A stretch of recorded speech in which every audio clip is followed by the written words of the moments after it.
최근 한국에 여러분 뉴스를 보신 분들은 아시겠지만은 굉장히 무서운 사건들이 연속해서 발생하고 있습니다. 특정인을 대상으로 하는 것이 아니라 무차별 테러, 칼을 들고 사람들이 많이 다니는 공공장소를 비롯해서 학교나 지하철역 여러 곳에서 지금 칼부림 사건들이 일어나고 있습니다. 어떤 사람은 마약을 하고 차를 끌고 나가서 사람들을 치고는 차에서 내려서 칼을 들고 사람들에게 휘둘렀습니다.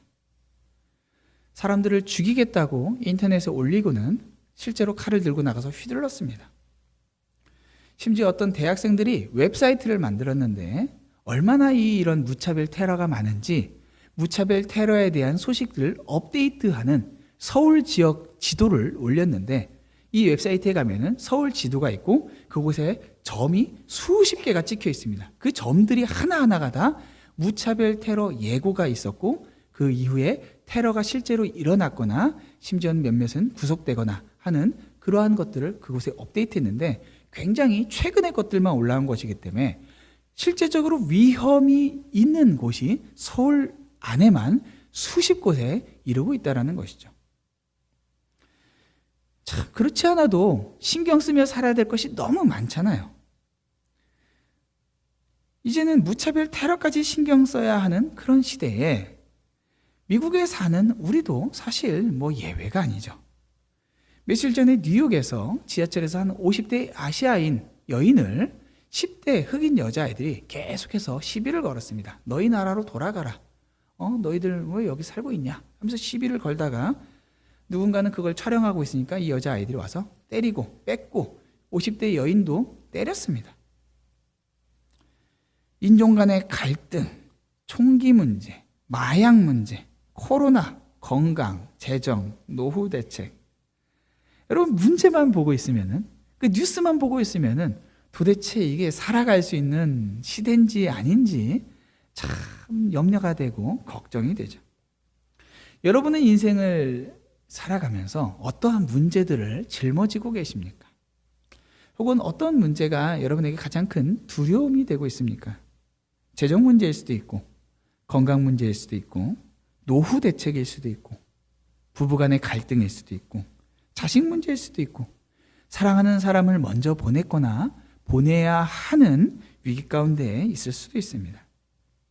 오늘 본문은 여러분이 살면서 진짜 10번은 들어봤을 다윗과 골리앗의 이야기입니다. 그리고 다윗과 골리앗 이야기의 이 설교를 여러분 들었을 때 대부분의 경우는 다윗이 얼마나 용맹했는가, 그의 믿음이 얼마나 뛰어난가, 그가 얼마나 신실한가 이런 것들을 주제로 합니다.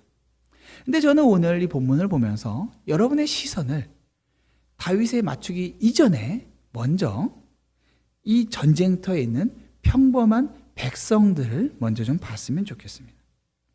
그들은 전쟁터에 군인의 신분으로 있었지만 두려움에 사로잡혀서 아무것도 하지 못하는 사람들이었습니다. 17장 초반부를 보면은 이스라엘과 블레셋은 골짜기 이쪽과 저편에 서로 진을 치고 있었습니다. 골짜기를 가운데 두고 있었기 때문에 상대방을 공격하기 위해서는 골짜기 밑으로 내려갔다가 올라가야 돼요. 그렇기 때문에 먼저 공격하는 쪽이 무조건 불리합니다. 그래서 제대로 싸우기 위해서는 양쪽이 다 골짜기 밑으로 내려와서 싸워야지 대등한 이 공평한 이 전쟁이라고 할 수가 있죠. 그래서 상대방을 전쟁의 적극적인 쪽에서 상대방을 불러내야 됩니다. 근데 오늘 본문의 이스라엘 백성들은 전혀 전쟁을 할 의지가 없는 사람들처럼 보여요. 블레셋 사람들은 이스라엘에게 항상 괴로운 존재였지만 사실 그것은 이제 과거의 일이에요. 이스라엘 백성들이 하나님께 그토록 바랬던 게 뭐예요? 왕이에요. 우리도 좀 왕을 주십시오. 왕이 나아가서 전쟁에 앞장서서 우리를 지켜주고 보호해줄 그런 왕이 필요합니다. 그래서 하나님께서 사울을 그들에게 왕으로 주셨어요. 여러분, 사울은 왕이 된 이후에요, 각종 전쟁에 나가서 이겼어요. 그는 전쟁에 능한 사람이었어요. 암몬을 쳐서 이겼고요. 아멜렉을 진멸했어요. 블레셋과 싸워서도 여러 번 이겼어요. 그런데 오늘 이스라엘 백성들은요, 이전의 전투에서 전쟁에서 이겼던 그런 모습이 아니라 겁먹은 똥개 마냥 그냥 벌벌벌 떨고 있는 모습밖에는 없다라는 것이죠. 그 이유는 골리앗 때문이었어요. 여러분, 골리앗은 싸움을 도두는 자라고 표현되고 있죠.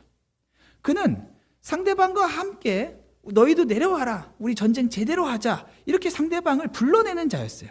그래서 이스라엘 향해서 굉장히 모욕적인 언사로 시비를 겁니다. 나와라, 나랑 한번 붙어보자.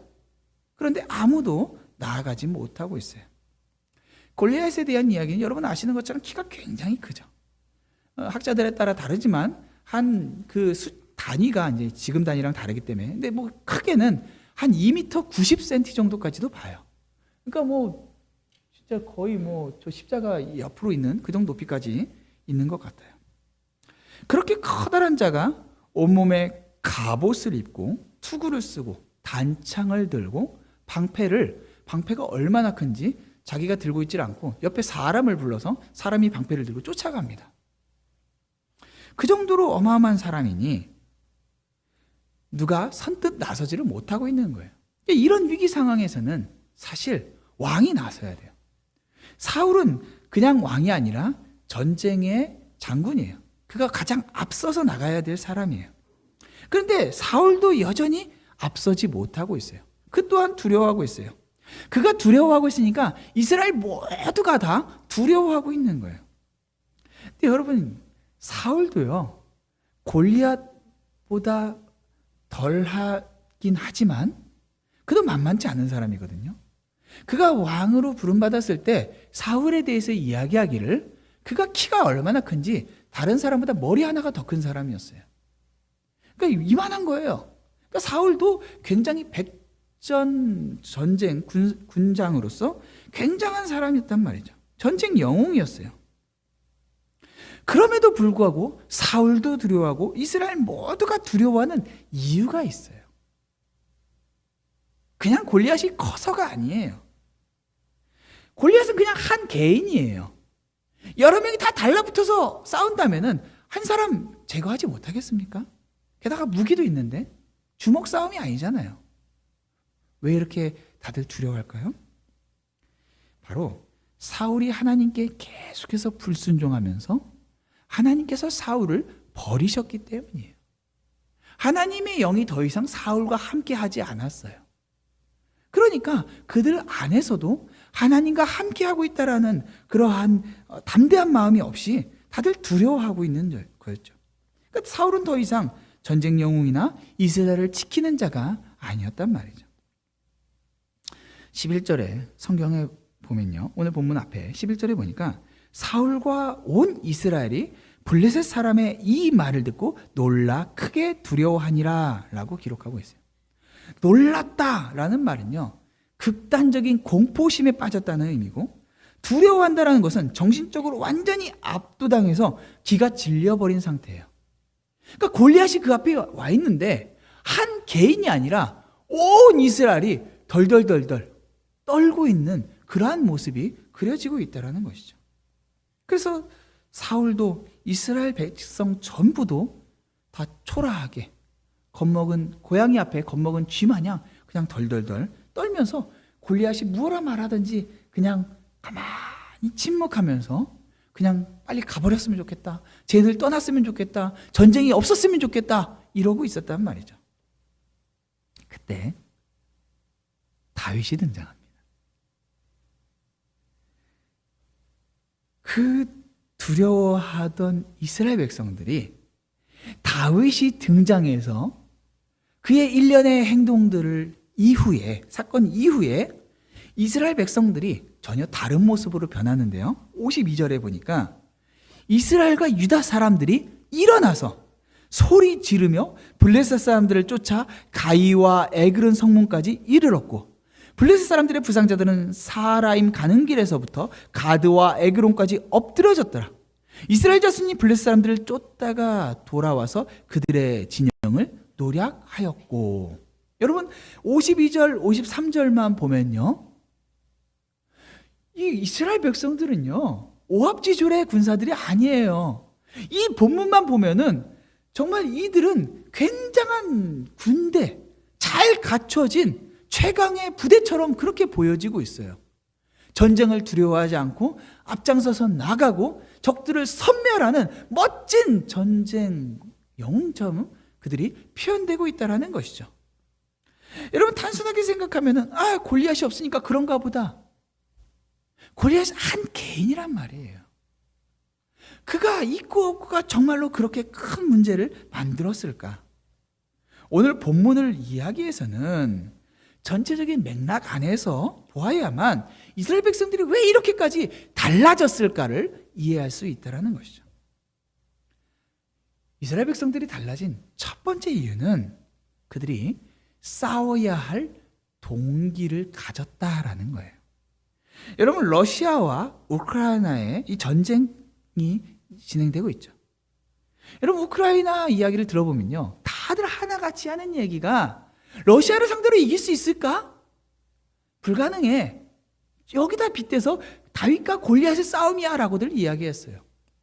그런데 우크라이나는 온 국민들이 힘을 모아서 어떻게 해서든지 너나 할 것 없이 전쟁에 참여하고 있는데, 러시아는 어떻죠? 세계에서 미국 다음으로 강대국이라고, 군사 대국이라고 했던 그 러시아는 하나같이 계속해서 타령하고 있어요. 항복을 해요. 해외로 도피해요. 돈을 가지고 빼돌려요. 무기들을 팔아먹어요. 러시아 군인들은 왜 싸워야 되는지 알지를 못하는 거예요. 러시아 장교나 군인들이 포로가 되거나 투항하고 온 사람들의 인터뷰를 보면은 나 싸워야 할 이유를 모르겠다라고들 이야기하고 있는 거예요. 러시아 군인들은 왜 우리가 푸틴 때문에 저 전쟁터에 나가서 내 자식이, 내 자매가, 내 형제가 죽음을 맞이해야 되느냐, 이해가 안 된다라는 거예요. 그런데 우크라이나 백성들은 내 형제를 지키기 위해서, 내 조국을 지키기 위해서 전쟁터에 나가서 싸우는 그 동기가 있었다라는 것이죠. 이스라엘 백성들이 싸워야 할 동기를 사람들이 두려워하니까 사울이 만들어냈어요. 사울이 보상을 걸었어요. 25절에 보니까 이스라엘 사람들이 이르되 너희가 이 올라온 사람을 보느냐? 참으로 이스라엘을 모욕하는도다. 골리앗을 가리켜서 하는 말이죠. 그를 죽이는 사람은 왕이 많은 재물로 부하게 하고 그의 딸을 그에게 주고 그 아버지의 집을 이스라엘 중에서 세금을 면제하게 하시리라 라고 했어요. 골리앗이 이스라엘을 모욕하고 있어요. 그와 싸우는 것은 조국을 위한 싸움이 되는 것이죠. 왕이 재물을 준다고 했어요. 여러분, 재물을 얻는 것, 개인적인 유익이 있어요. 공주를 준다라는 것, 신분의 상승이에요. 부모의 집에까지 세금을 면제한대요. 이게 굉장한 것이죠. 나가서 싸워야 될 이유예요? 충분합니다. 조국을 위해서, 개인적인 부와 명예를 위해서, 신분 상승을 위해서, 가족을 위해서 충분한 명분이 있어요. 모두가 사람들이 가지고 싶어하는 것을 사울이 제시하고 있어요. 너희들 갖고 싶은 건 내가 다 줄게. 그런데 그렇게 많은 명분, 동기가 있는데 하지 못하게 하는, 나가서 싸우지 못하게 하는 다른 동기 한 가지가 그들을 꽉 붙잡고 있어요. 두려움입니다.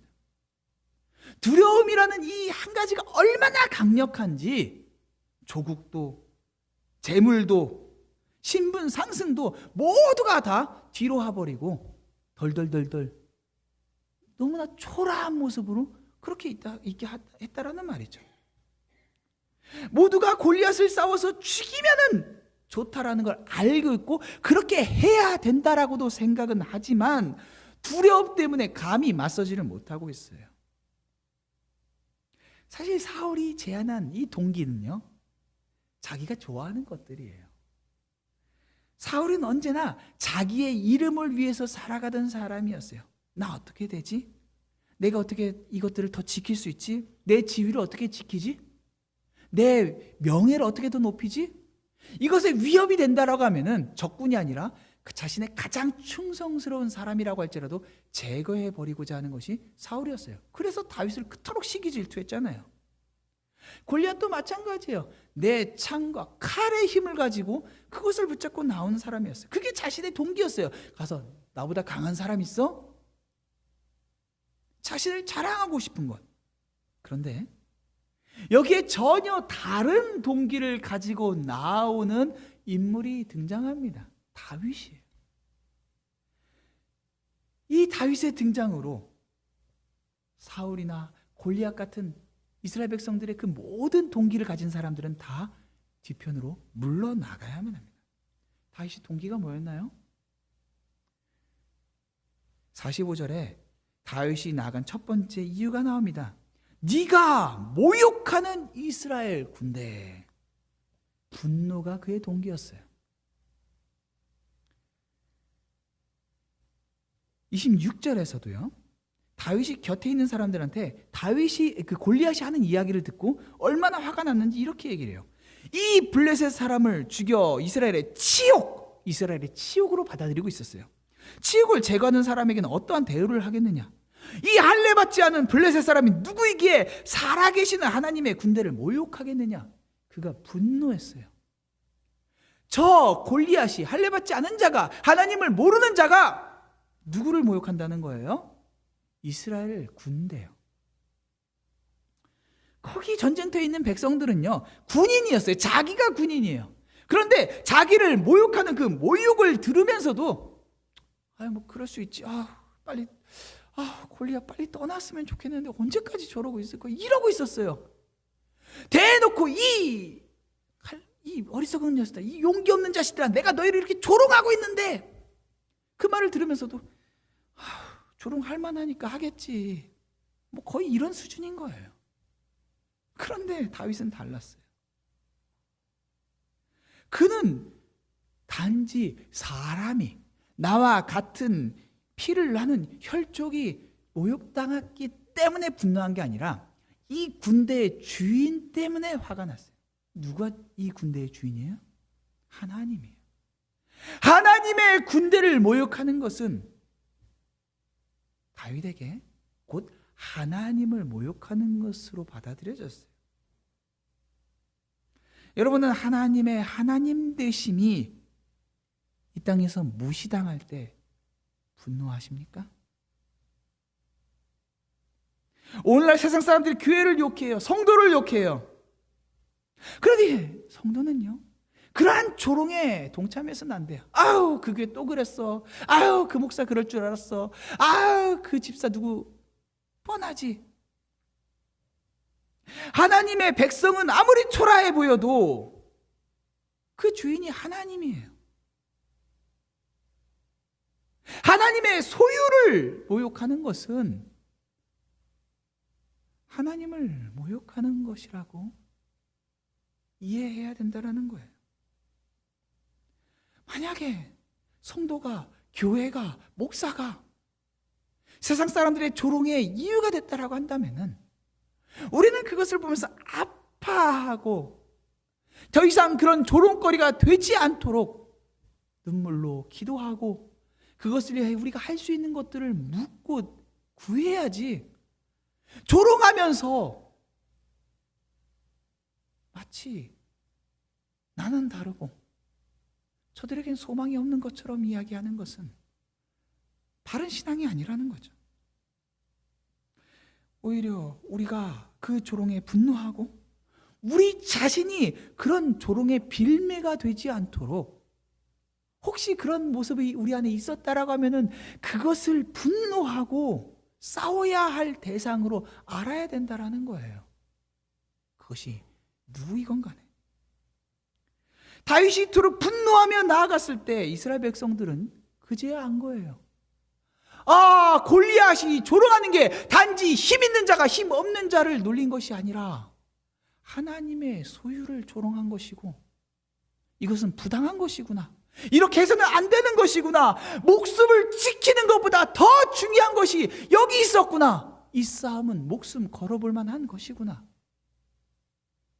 소년 다윗이 전쟁터에 그들보다 앞장서 나갔을 때 정말 이 분노에 찬 그 다윗의 모습을 보면서 이스라엘의 군대는 부끄러움을 느낄 수밖에 없었다라는 것이죠.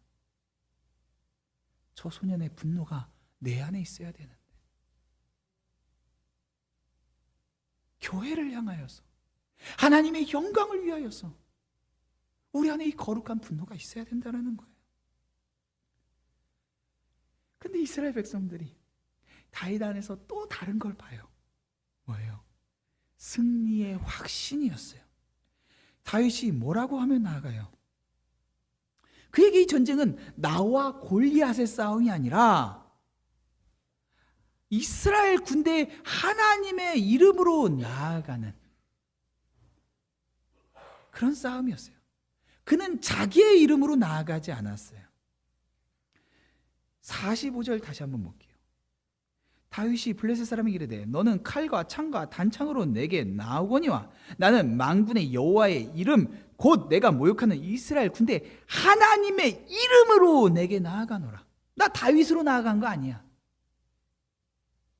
나 물맷돌 아주 프로 선수야 이러면서 나아간 게 아니에요. 다윗을 보면서 야 물맷돌 던지는 연습을 다윗이 정말 평상시 얼마나 잘했으면 준비된 사람을 하나님이 쓰셨구나, 그게 아니란 말이에요. 다윗으로 나간 게 아니라 하나님의 이름으로 나아갔어요. 얼마나 이 소년 다윗의 고백이 놀라워요. 46절 47절에 보면은 오늘 여호와께서 너를 내 손에 넘기시리니 내가 너를 쳐서 내 목을 베고 블레셋 군대의 시체를 오늘 공중에 세워 땅에 들짐승에게 주어 온 땅으로 이스라엘의 하나님이 계신 줄 알게 하겠고 또 여호와의 구원하심이 칼과 창에 있지 아니함을 이 무리에게 알게 하리라. 전쟁은 여호와께 속한 것인즉 그가 너희를 우리 손에 넘기시리라. 놀랍지 않습니까? 그는 이 전쟁이 여호와께 속한 전쟁이라고 말하고 있어요. 자신이 소년 다윗으로 나간 게 아니라 여호와의 전쟁에 속한 것으로 나간 것이기 때문에 지금 이 싸움은 골리앗과 다윗의 싸움이 아니라 골리앗과 하나님의 싸움이고 블레셋과 하나님의 싸움이에요. 만군의 여호와예요. 그 여호와가 전쟁터에 계신데 누가 하나님을 상대로 이길 수가 있겠어요? 질 수가 없는 싸움이에요. 예전에 그 프로 바둑 선수 누구죠? 이창 뭐 이름 잘 모르겠어요. 바둑 아주 유명한 사람이 있어요. 이창훈인가 누군가 이세돌인가 뭐 중국 아주 유명한 선수랑 시합을 나갔는데 거기서 인터뷰를 한 거예요. 그 이제 한국 기자가 어떻게 중국 최강의 선수인데 자신 있습니까? 그랬더니 이 한국 선수가 자신이 없습니다라고 한 거예요. 깜짝 놀랐죠. 아니 자신 있다고 말해야지. 아무리 그래도 기세가 죽고 들어가면 안 되는데. 이어서 하는 말이 질 자신이 없습니다. 자신이 없는데 이길 자신이 없는 게 아니라 질 자신이 없다라는 거예요. 성도의 싸움은 그래요. 질 수가 없어요. 나는 연약하고 내 이름으로 나가면은 우리가 뭐 대단한 게 있어요. 그런데 하나님의 백성으로 하나님의 자녀로 여호와의 이름으로 나아가면은 질 수가 없는 거예요. 이 싸움이 얼마나 비현실적이에요. 다윗과 골리앗, 소년과 전쟁 영웅. 그때까지 다윗은 철저한 무명이었어요. 근데 17장에서 골리앗의 소개를 봐요. 너무나도 장황해요. 그가 가진 키, 무장, 방패, 용기, 모든 것이 너무나도 장황해요. 세계 타이틀 매치를 하는데 홈코너 하면서 소개하는데 몇 체급 세계 타이틀을 가진 시대가 나온 전사처럼 소개하는데 정코너 하면서 소개하는데 할 말이 없어요. 다윗에 대해서. 그래서 뭐라고 해요? 유다 베들레헴 에브라 사람 이세를 하는 사람의 아들. 그게 끝이에요. 이세의 아들. 다윗에 대한 소개가 그걸로 끝이에요. 그나마 아들 8 중에 막내래요. 별 볼 일 없어요. 이새가 사무엘이 아들들 데려와라 했을 때도 다윗은 저 양떼들이나 돌보고 있었어요. 누구도 인정하지 않는 그런 무명이었어요. 심지어 골리앗을 죽인 이후에 사울은 놀라서 군사령관에게 물어요. 다윗의 아비가 누구냐? 저자의 아비가 누구냐? 정체를 물어요. 그는 몇 년 전에 궁전에서 다윗이 수금 타는 걸 들었어요. 악령이 시달릴 때마다. 근데 이제 다윗이 그에게 함께 있지 않자 다윗이 자기가 죽이려고까지 했었는데 다윗이 누군지 잊어버렸어요. 보는데도 몰라요. 알아보지도 못해요. 오늘날 경제 뉴스에서 큰 기업이나 개인의 소송, 러시아와 우크라이나의 전쟁 같은 걸 가장 많이 표현하는 게 뭐예요? 다윗과 골리앗의 싸움이에요.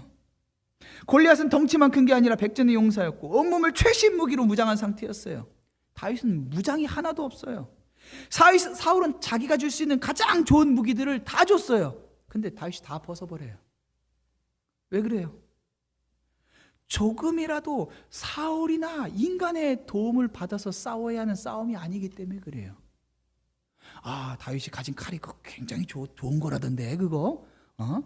야, 그거 철제가 이제 시작해서 무기가 잘 없단 말이죠. 야, 골리앗이 가진 무기보다 다윗이 가진 무기가 정말 좋았어. 뭐 이런 얘기 못하게 하는 거예요. 다윗이 가진 무장이 칼마저 끄떡없는 그런 장갑이었어. 그런 거 못하는 거예요.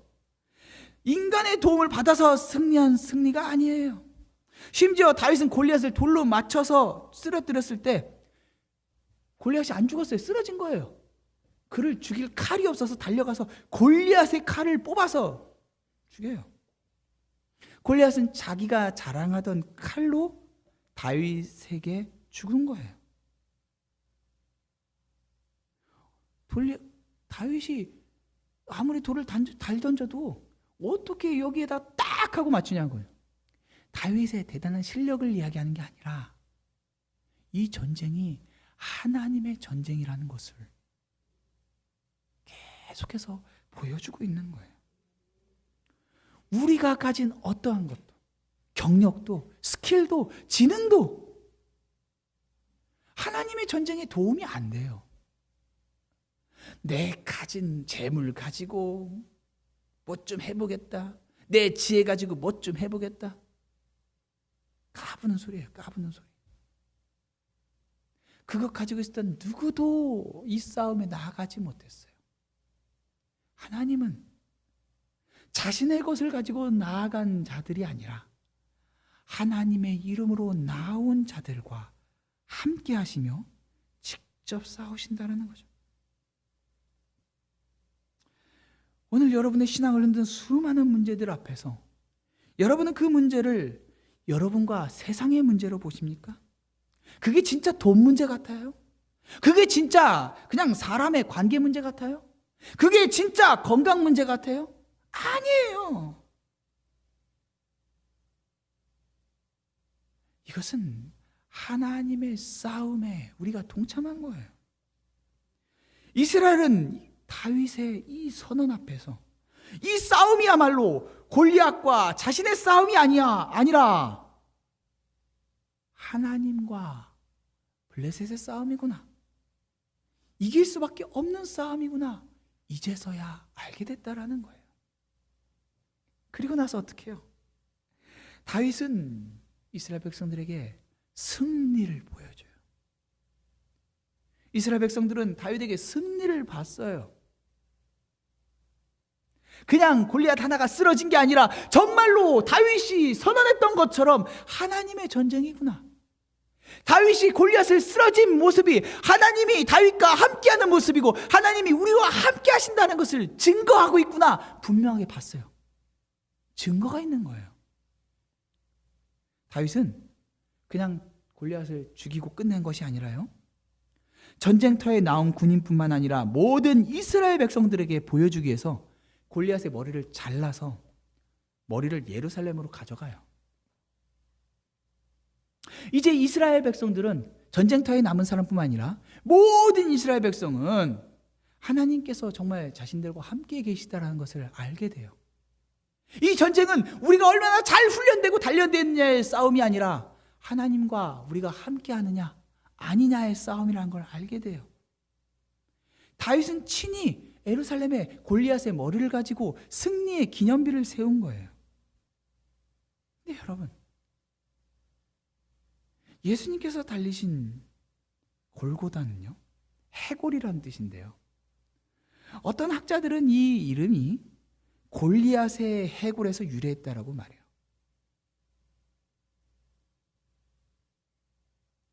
분명한 것은 다윗이 그 골리앗의 해골을 굳이 가져가서 승리를 전시했던 것처럼 우리는 골고다의 언덕에 세워진 십자가를 보면서 우리 주님께서 우리가 싸워 이길 수 없는 그 싸움을 싸워서 이기셨다라는 것을 발견하게 된다라는 것이죠. 오늘 본문 전에 16장에서 하나님은 사무엘을 통해서 다윗에게 기름을 부으세요.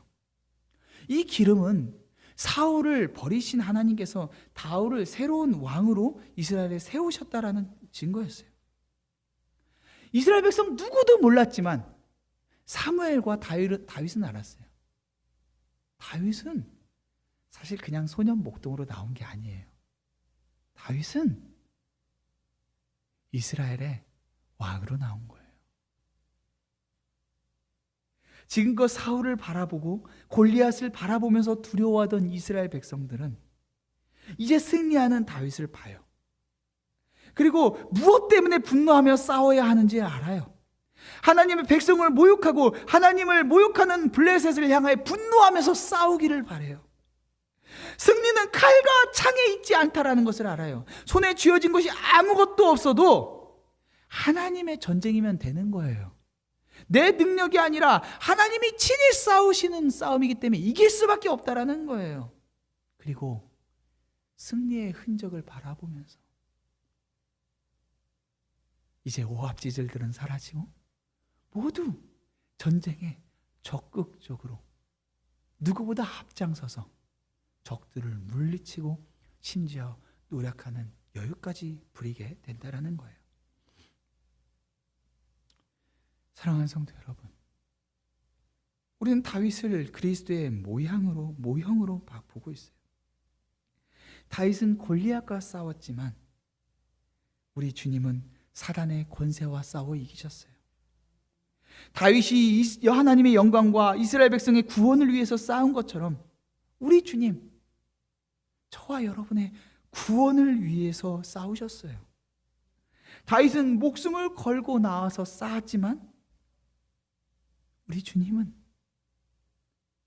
우리를 구하기 위해서 친히 그 목숨을 내어주셨어요. 다윗이 골리앗의 머리를 가져간 것처럼 주님 우리에게 십자가를 보여주세요. 봐라, 이겼다. 두려워할 필요가 없다. 망설일 필요가 없다. 너의 능력과 너의 최선이 아니라 이긴 싸움이야. 가자. 나와 함께 가자. 저와 여러분은 다윗으로 부름받은 게 아니에요. 초라하고 두렵고 연약한 이스라엘 백성. 그러나 우리의 대장 되신 우리 예수께서 친히 우리 앞장서셔서 승리하시고 우리를 구하셨단 말이죠. 우리는 그저 우리의 대장 되신 주님을 뒤를 따라 나아가기만 하면 돼요. 그러면 그 승리를 이스라엘 백성들이 그러했듯이 우리 함께 누리게 되는 것이죠. 오늘 말씀을 묵상하면서 우리의 대장 되신 예수께서 이루신 그 승리를 나의 승리로 여기고 주님과 함께 이기는 주의 놀라운 군사로 살아가는 여러분 되시기를 주님의 이름으로 축원합니다.